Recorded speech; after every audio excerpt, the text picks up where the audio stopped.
Sering kita mendengar apa itu tasawuf. Maka agar kita tidak salah paham, gagal paham, sedikit kami berbagi tentang tasawuf. Maka ilmu tasawuf itu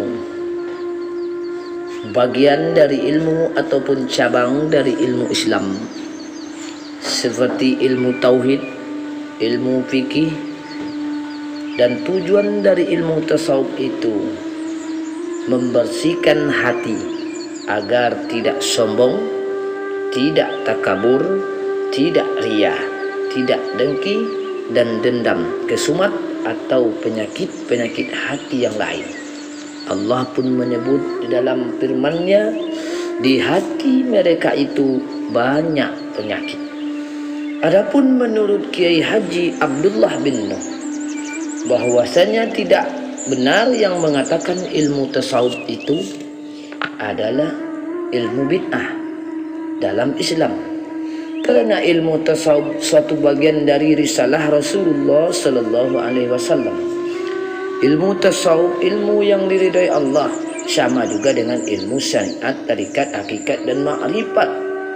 Disimpulkan itulah bahwasanya tasawuf ilmu ini juga bersumber dari Al-Quran dan hadisnya Rasulullah sallallahu alaihi wasallam. Isinya ilmu ini tentang agama, hakikat, iman dan muhayakin. Dan ilmu ini juga sifat tinggi dari semangat, ide-ide, cita-cita Islam. Dan ilmu tasawuf ini juga satu warisan dari sahabat Nabi setelah Rasulullah, tabi'in, dan turun-temurun sampai sekarang.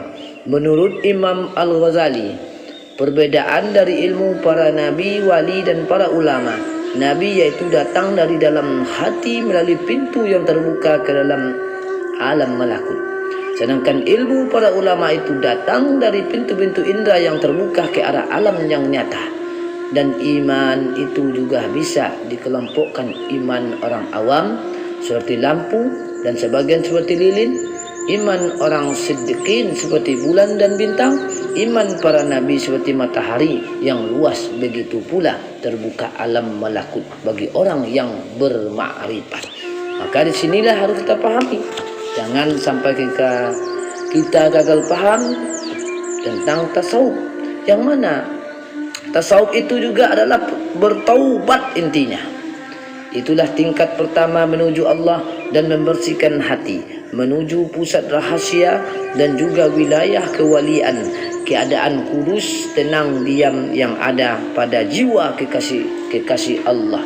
Tergantung kesucian hati seseorang, maka beruntunglah orang yang mensucikan hatinya, dan merugilah orang yang mengotori hatinya dan belajar mematikan diri, matikan penglihatan kepada selain Allah, matikan pendengaran kepada selain Allah, matikan ingatan kepada selain Allah, dan sertakan satukan kepada Allah. Intinya tiada yang ada pada diri kita melainkan kehendaknya Allah Subhanahu wa taala.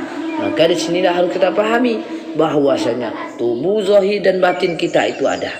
Yang mana manusia Allah Subhanahu wa taala berfirman mengatakan bahwasanya manusia itu ada zahir dan batin. Dan Allah menyempurnakan untukmu nikmat zahir dan nikmat batin. Berarti kita ada dua unsur tubuh, zahir dan tubuh batin, atau syariat dan hakikat. Sabda Rasulullah bahwasanya syariat dan hakikat bak tubuh dan nyawa. Nyawa tanpa tubuh tiada artinya. Maka disinilah kita pahami Allah itu tidak bisa dikenal oleh mata kepala, tidak bisa dikenal oleh pendengaran telinga. Allah tidak bisa dikenal diraba-raba oleh tangan, tetapi Allah bisa dikenal oleh ilmu batin yang ada di dada. Al-ilmu as-samani fil batin fis sudur, yang ada di dada.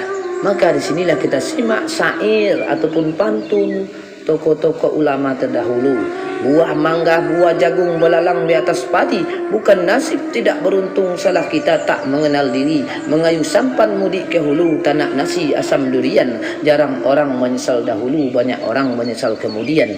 Maka disinilah kita pahami kata bismillah asal mula jadi. Makrifat iman itulah nur ilahi. Apalah guna amal dicari kalaulah kita tak kenal diri. Pandang makrifat di dalam hati dengan nur ilahi. Amal syariat belum berarti kalau hakikat tidak dicari. Itu yang akan dibawa mati. Pohon jelatang tumbuh di tepi laut, gugur bunga dimakan ikan. Kalaulah datang si malaikat maut, ilmu apa yang kita gunakan? Maka bapak nelayan pergi ke laut, ambil pukat untuk menangkap ikan. Kalaulah datang si malaikat maut, ilmu hakikat itu yang kita gunakan.